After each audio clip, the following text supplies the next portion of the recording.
What's good, my people? We're back again for another one on this one and only Mr. Licks Reaction. And of course, hand clap goes out to each and every one of you guys who have tuned in yet again to another reaction on this here Mr. Licks Reaction channel, guys. Of course, in this here reaction, guys, we're gonna be reacting to, quote so to speak, on Mr. Mule Chusky's wife, who had an interview this morning with Q95 with Loftus Dura, I believe it is. And of course, we're just gonna get right into it right there. Man who has been making the headlines in Dominica for some time now, and in the region and even further afield. Let me just say good morning to you. How are you? Good morning. Good morning, Lofty. Good morning, Dominica. Right, good morning. Right off the bat, she kind of sounds like a sweet lady, though. I don't know. She kind of sounds like a sweet lady. Good morning. Good morning, Lofty. Good morning, Dominica. Right, good morning. Just for the record, can you just state your name for the record now? My name is Preeti Choksi.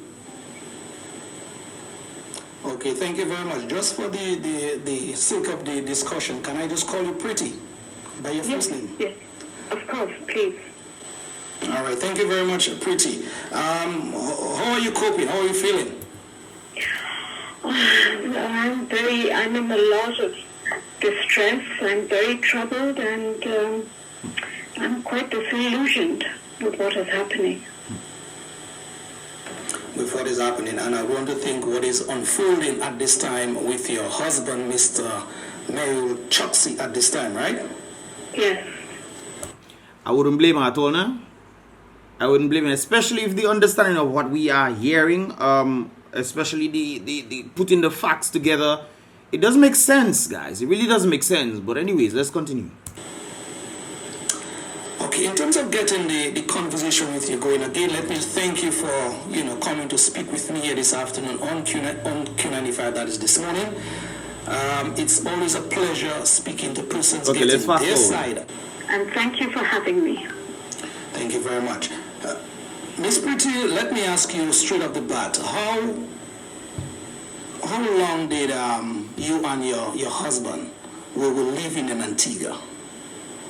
We have been in Antigua since July of 2018. We're at the same house we're at now. Okay, the same house. And that in terms of being a little more descriptive, where exactly in Antigua that is? We don't need to know all that. I believe it's on the west side of the island. Okay. Citizens of Antigua and Barbuda, is that right? I believe it's on the west side of the island. Wrongs that you guys are citizens of Antigua and Barbuda, is that right? My husband is a citizen of Antigua and Barbuda. Ah, okay. Okay. Can you state for the record how long he has been a citizen of Antigua and Barbuda? He became a citizen in 2017. Yeah, we know that. November 2017. And then they moved in 2018, yeah. To be exact. Okay, November. Why? Just why did your husband choose to become a citizen of this small island in the region, Antigua and Barbuda, and maybe not somewhere like, Dominica, St. Lucia, St. Kitts? Just why Antigua? Antigua, because of the location, the infrastructure, and the connectivity. His dream was to expand into South America. He saw a potential for business development in the Caribbean region because of all the tourism and the cruise ships and everything. And North America, we had our headquarters. We had the sixth, I believe, the sixth or seventh largest jewelry chain in North America. So you know that is bank, brothers and sisters. They call that bank. 6th and 7th largest jewelry chain in North America, man. So the location of Antigua and its connectivity was perfect. So on the basis they try to do North America, they try to do South America. I think, yeah, South America and the Caribbean by extension. So I think they were looking for a midpoint, which kind of makes sense. Yeah. It was perfect. Okay, fine. So you guys zeroed in on that perfect location in the region, Antigua and Barbuda. Although I still believe that Dominica would be the perfect middle ground, considering that Dominica, in reference to the Caribbean, is kind of like the middle ground. Well, the small islands, the middle ground.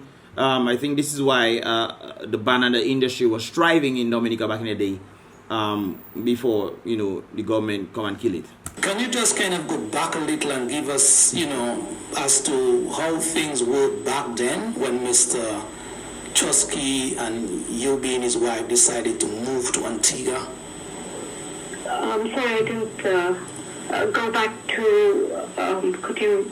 Okay, I'm just asking you if you can go back just a little bit in time. When you guys decided to move to Antigua, how were things back then, in terms of your living, anybody? We were one of the largest jewelry companies, integrated jewelry companies in the world. And from basically mines to the final customer, we had... Mines. I wonder if this is not African mines. I've been hearing about people exploiting Africans and their mines and for gold and this kind of things there. But let me not draw reference. We don't know. Okay. The 2 or 3 of the top brands in the Deloitte top. Anyways, we get. Let's continue. Right? In a very good place. Okay, for the benefit of the listening public, when you say IPO, what do you mean? Initial public offering, or 2006. I'm sorry, I don't remember exactly. And let's get to the meat, guys. Let's get to the meat. Understanding or information, they were doing pretty well. Okay, in terms of the allegations out there that your husband basically skimmed off with $2.something billion. There are many allegations out in India. Persons are joining the bandwagon in the region, even in Dominic as well. What do you have to say about those allegations, ma'am? That's an interesting way of phrasing that question, eh? I wouldn't have done it that way though, but... We were very surprised because my husband was undergoing treatment in America for his heart, and suddenly we hear that on the 31st of January, that the CBI, that's the Central Bureau of Intelligence of the Indian government, sometimes known as a caged parrot, unfortunately, that they had filed a FIR, a First Information Report, against my husband in a case relating to the Nirav Modi group. And we were very surprised, and it seems that the bank, the Punjab National Bank, went to other bankers at the same time and informed them that a fraud had been committed on them by my husband and Nirav Modi. So the CBI started raiding our premises and everything. Then on the 5th or 6th of February, that's after they left, we sent notices to the CBI, to the 2 stock exchanges, the NSE and BSE, and the Punjab National Bank, that we had nothing at all to do with Mr. Nirav Modi's companies. My husband ceased being a director in one of the companies, which was Diamonds R Us, which they claimed he was a partner in the year 2000, May 2000, 18 years previously. So you stopped being a part, by the way guys, this is me. So you stopped being a part of what they're charging, that whole issue in India apparently. So, and he stopped being a part of that banking unit, so to speak, since 2000. That's what she's saying right there. After that, we realized that all our other banks had started withholding the credit lines. And we were in discussions. In fact, my husband had a video conference with his consortium of banks and explained that he was undergoing treatment, where he was, and all the companies, the finance vice presidents, the finance directors, they were in touch with the banks, including Punjab National Bank, as to how to sort out this mess.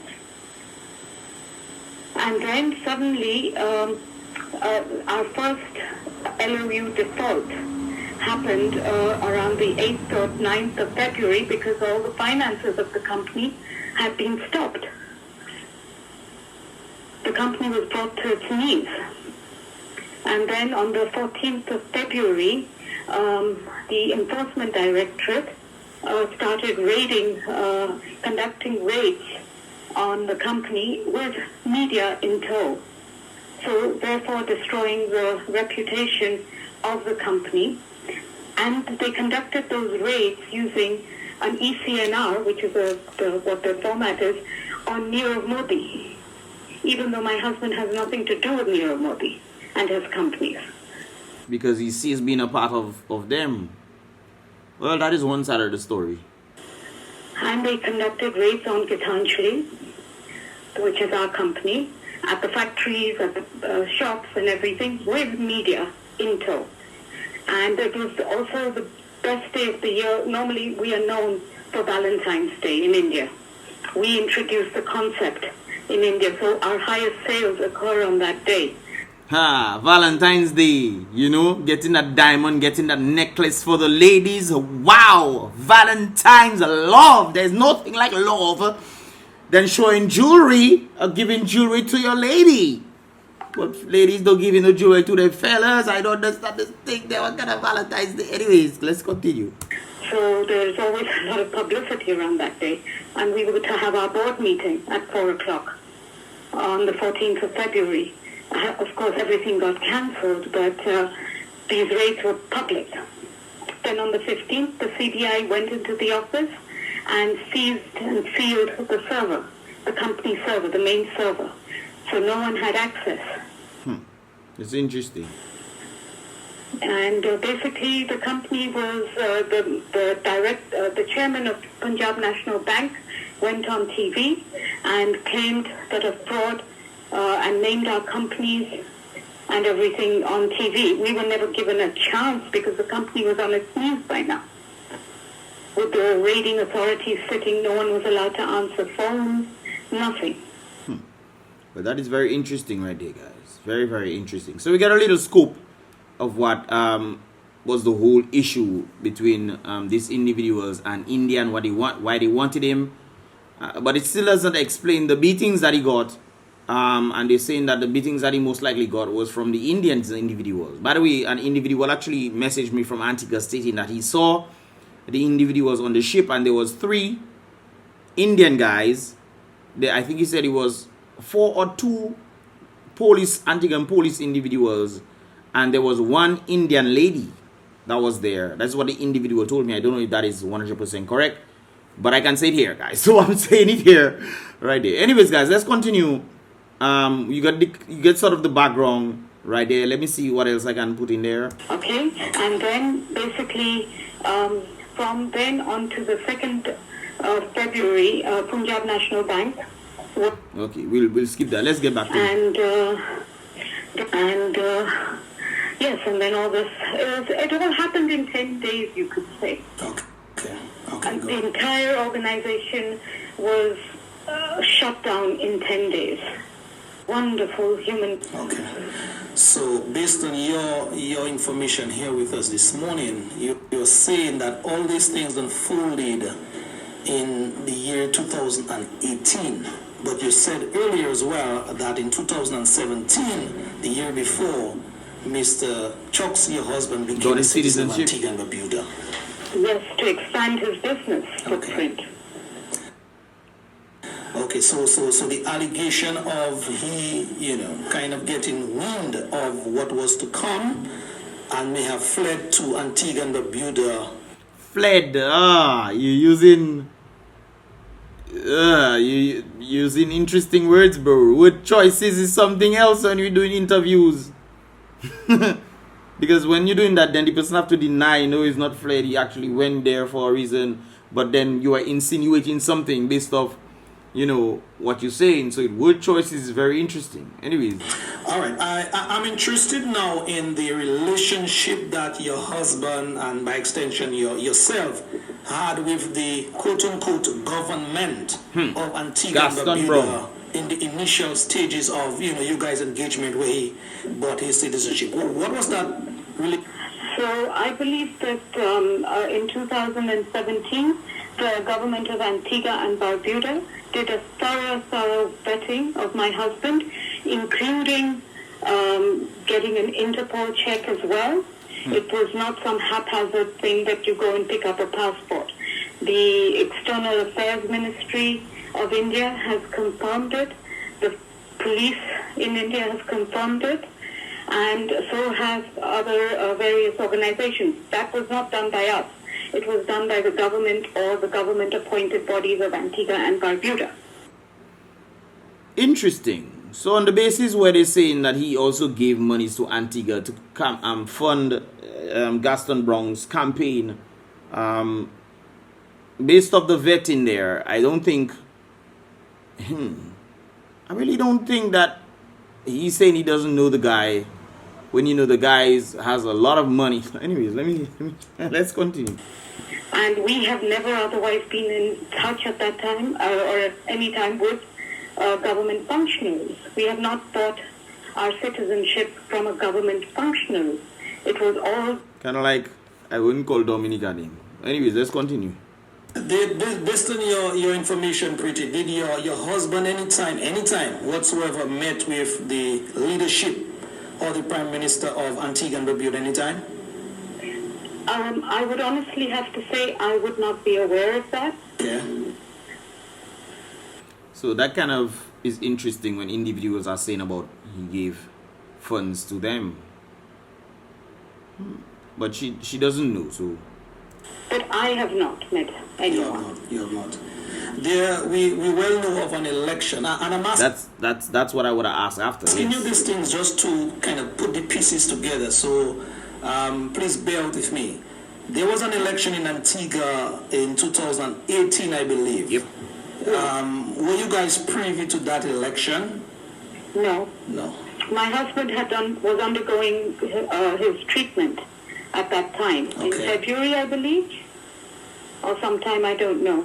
Well, if they didn't know about the election, I guess they were not funders of it. I guess they were not funders of it, unless the husband did something, behind her back that she didn't know. But she says that he was going on, he was having treatment. Also, too, there's the allegation again. It remains an allegation. You were there this morning to deny it or verify it.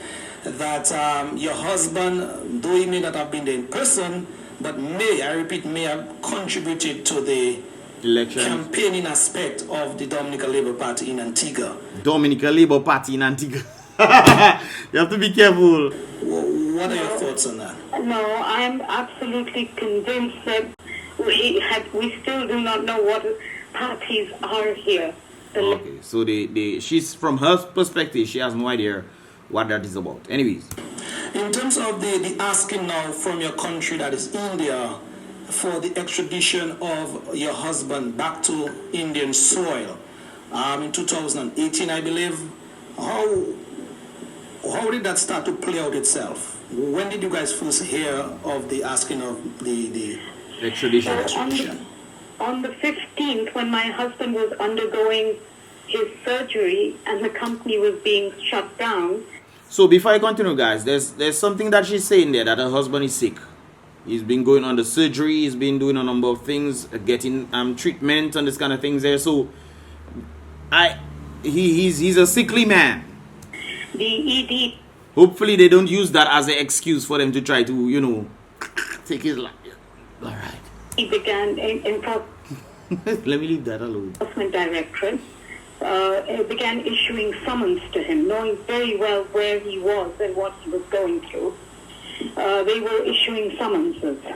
So that, and then 2 days later they issued another summons, and it was very odd that the person is undergoing surgery in America, and you are shutting down his company, so there are no lawyers available. There were media reports saying, it was a prejudged event, that your money, my money has been stolen by this man. This was at best, at worst, let's say, it was a civil offense. Okay, anyways, guys, let's continue right there. So there was something going on. They are now Sorry, may yes. I just add Yes, something? no problem. Go ahead. All our assets, in the first case, they took half of them and put them under Mr. Nirav Modi when they belonged to Gitanjali. And then afterwards, once they realized they had the assets, they have $1 billion of assets that they did not think, which they claim now is of lesser value, but initial reports and our books always will maintain what the real value was. So they could have paid back. They could have paid our employees their full and finals and made sure they were okay. They could have paid back the banks. But because the assets were sort of seized or the finances were seized, they were not able to do that. Anyways, let's continue. There's a I call it the fiasco as it is unfolding. Pretty. We have Dominica, Antigua and Barbuda, and India, 3 countries tied up in that. Anytime, any back way you can juggle back your memory. You heard your husband mention Dominica. He wanted to visit Dominica or have anything to do with Dominica. No, my husband did not ever mention Dominica or anywhere because he was not allowed to travel anywhere because of the Red Corner, and he had 2 ongoing matters in the Antiguan courts. He was challenging the government on the revocation of his passport and also on the extradition request that India had sent, which was sent before the Gazette notification. So it's erroneous. And he had, because of that red corner, the red notice that India had put on him, he could not move anywhere. He could not go anywhere. So we were in a good place where where the 2 cases stood, and we had full faith in the judiciary of Antigua and Barbuda. Interesting. So, on the basis that they had this going on and they knew that he could not travel, why then would Chosky then decide to go with some random woman he just met on his walks or runs or whatever? Well, clearly his walks. Why then would he decide to hop a boat to go to Dominica to have some romantic excursion? Of course, Gaston Brown is pulling back on what he has said before, and he has stated that he doesn't know what happened. So all the claims of him going about, I'm talking about girl brought him and he was going on some romantic excursion and so forth and so forth. Gaston Brown has retracted that and stated that he doesn't know exactly what happened. Interesting. Anyways, let's continue. Let me move a little further because we don't have much time. So I was getting more and more worried, and I called up his friends or associates or anyone who knew him and asked in case he was with them or something. And so I think this is hold on, guys. Let's continue. Okay. Pretty, I have in my company here another journalist in Dominica. You just want to ask you 1 or 2 questions as we move along, trying to bring the discussion to some kind of, have it more clear. He claimed that he basically stole $2 billion, and you also stated that there are enough. so let me. Yes. But I from what I understand in there, you guys are trying to bring the matter of what is happening in India. She explained the whole thing. I don't know why we're bringing back the whole $1 billion thing and whatnot. I think the basis here should be on the illegality or the criminal offense that could be possibly brought about on Mr. Chosky. I think that should be the element there, because we're not in India. This is not the fight right there, guys. I think the fight most likely has a lot to do with whether he entered Dominica legally or illegally, or he was kidnapped. I think that is the basis right there. Anyways, let's continue. But if he is claiming that, because he claims that he's innocent, why doesn't he want to return to India to clear his name? That is that's because there's warrants out of. I mean, anyways, let's continue. My point, ma'am, is. But anyways, let's continue. I don't have to say more. That would be my first answer to question, right? How do you put those 2 together? How do you piece that puzzle? May I ask you, firstly, on the CARICOM question, why would Mr. Gaston Brown, the Prime Minister of Antigua and Barbuda, and his cabinet state that they do not want this man to come back to Antigua and Barbuda because he would enjoy constitutional rights. Ha! That is the question.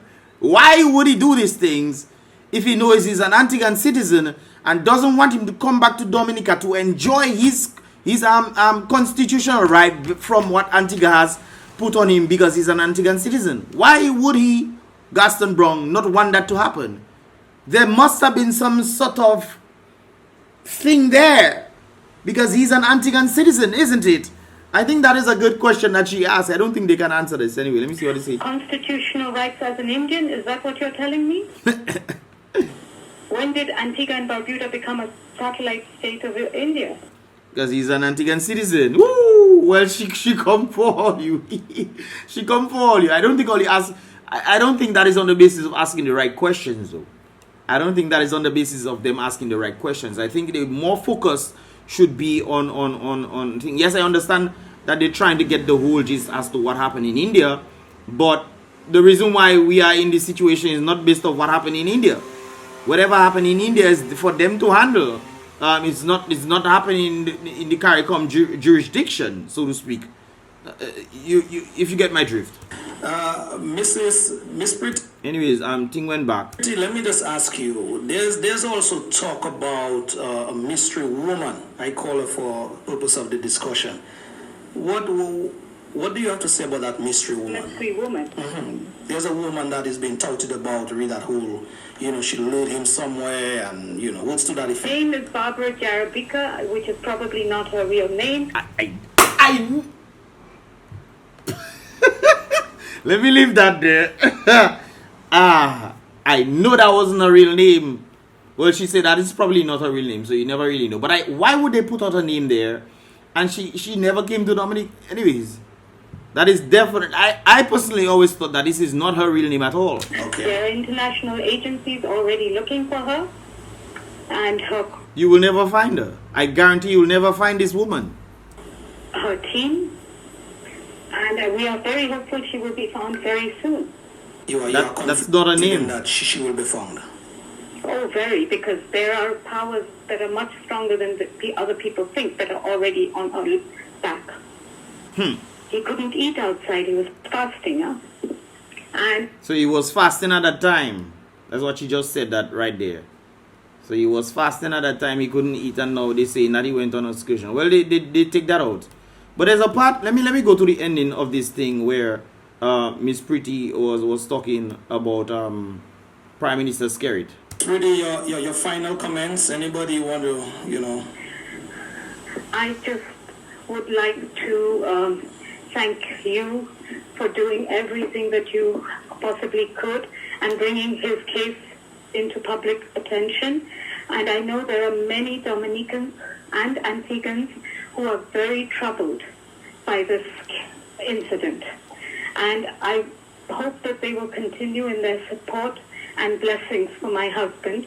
Let him come home. We will continue the battle after that. Let him come home to Antigua and Barbuda. Please, Yes. I'm begging you. And finally, you guys, you and your husband, you don't have Let me any see. issues answer today.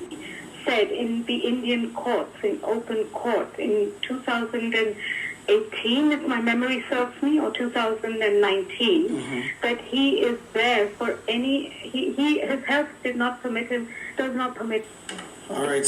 Well, Miss Pretty, Let me see if I can get the part where she was talking about Skerrit.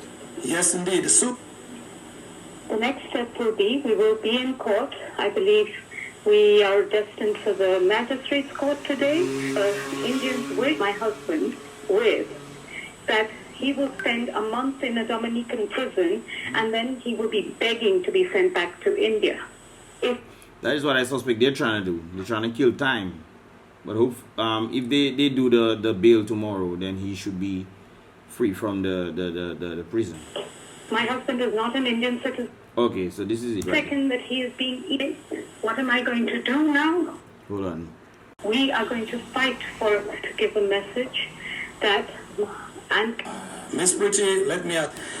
But just before you go to what's next, where would you like your husband to be returned to after his legal Okay, that is the part hurdles and trials in Dominica? I got. I would definitely like to give a message that, and to Mr. Skirrett also, that he would kindly stop referring to my husband as an Indian citizen, because he is not, and what he is doing is wrong. There's a lot of things that brother the Prime Minister is doing wrong, yes sister. There's a lot of things. So trying to get him to stop do wrong is funny. This is a kidnapping and a hostage situation. The day he goes to India, it will become pure hostage situation. As of now, it is kidnapping. Okay? What am I going to do now? We are going to fight for his release and his safety, because his life is under threat. Yep. And being in Dominica hospital is not nothing nice. Every second that he is being illegally detained in Dominica is a threat to his life. If anything were to happen to him, it would be a travesty of justice.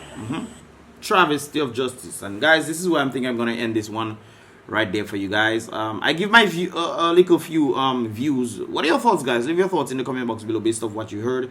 Of course, that full video, the full audio, I would have to say, will be on Q95, so you guys can definitely check it out right there if you want to take a listen to that. But this is pretty much all about us for this here reaction. I'll see you guys in the reaction video. Give this video a thumbs up for this here video. Of course, bringing the vibrations to you guys and helping you guys understand what is taking place here in Dominica through reactions, guys. Of course, reactions is not always about comedy and stuff, but you guys get the vibes right there. Anyways, I'll see you guys in the next reaction video.